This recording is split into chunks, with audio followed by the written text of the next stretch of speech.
and welcome to this week's edition of One Big Thing. Kurt Goulding here, and today's One Big Thing is geopolitics. Man, there's so much going on, and this is supposed to be the quiet time of the year. First of all, Israel and Hamas have a ceasefire agreement? Do they? Well, we'll see how long it lasts.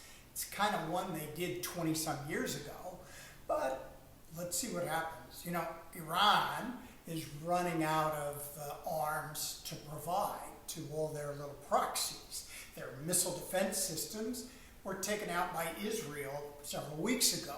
So they may be cooling their jets just a little bit. Number two, Russia. Russia is now using hypersonic missiles against Ukraine, and they're virtually unstoppable. And, you know, Russia, being the slime bags that they are, they're not putting it against troops. No, they're putting it into hospitals and infrastructure and citizens. You know, Russians are a bunch of, well, back that up. Putin is a POS, plain and simple. Now, Russia's also added to their troops somewhere between 10,000 and 100,000 North Korean soldiers that are being deployed to the front lines against Ukraine. Boy, I bet they didn't think that was what was happening. And Russia is drafting foolish people like Yemeni men, telling them, hey, we got a deal for you. Great paying jobs. They're in Russia. Just sign here. And off they go, and they're thrown out to the front lines. Yeah. And intelligence sources are saying Russia is losing somewhere around 1,500 troops per day. It's just horrific. It's approaching somewhere plus or minus 700,000 deaths and major wounds. Man, this is a terrible, terrible war. But Russia's making the biggest inroads since the war began.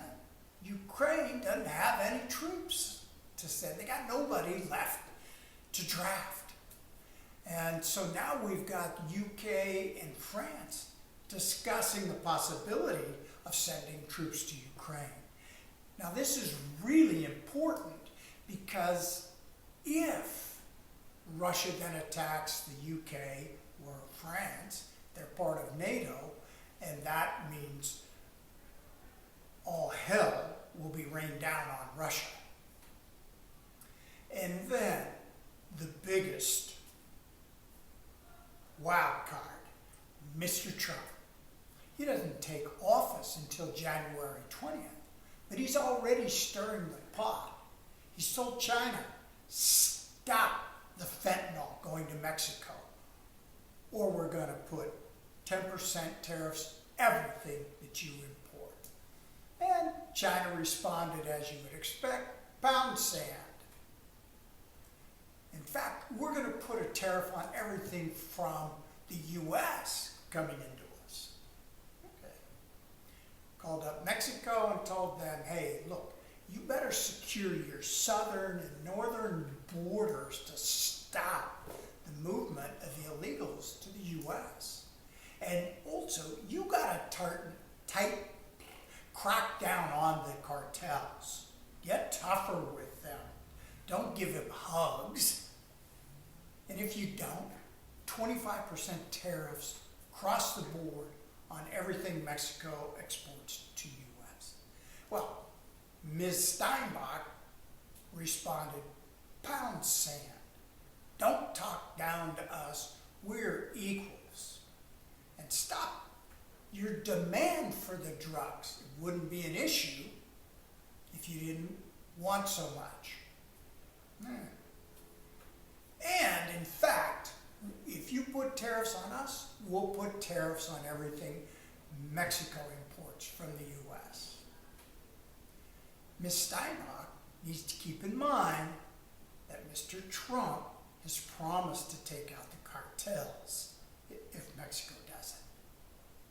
He said that he'll declare an invasion by foreign terrorists, and they're in every major city in the U.S. dealing drugs, and turn the special forces loose. And then the world will see just how special those guys are. And he told Canada, look, secure your southern border and stop the illegal immigration, or 25% tariffs on everything coming from Canada. The only one with good sense, Mr. Trudeau called and said, let's talk. Now, what does all this mean to the grain markets? Well, Brazil becomes a little more favored slot to buy from if prices are equal. All I really think happens is, depending upon the day and the headline, is volatility. Sharply higher, sharply lower, back and forth. And in this discussion, who do you think has the most leverage? Well, I think the U.S., but I'm biased. And we got to remember China, Mexico, Canada, those are our three biggest trading partners in the world. And it's going to be interesting to see how everything works out. However, I'm willing to wager that there'll be some concessions and we'll make some progress. The tariffs are just a negotiating tool. Get them to the table. And here we are, the time of the year when things are supposed to be slowing down, calming down, tranquil. No, not this year. Man, anything and everything will probably happen. Key thing to remember is that we do have plenty of grain in the world. So until next time, happy trading.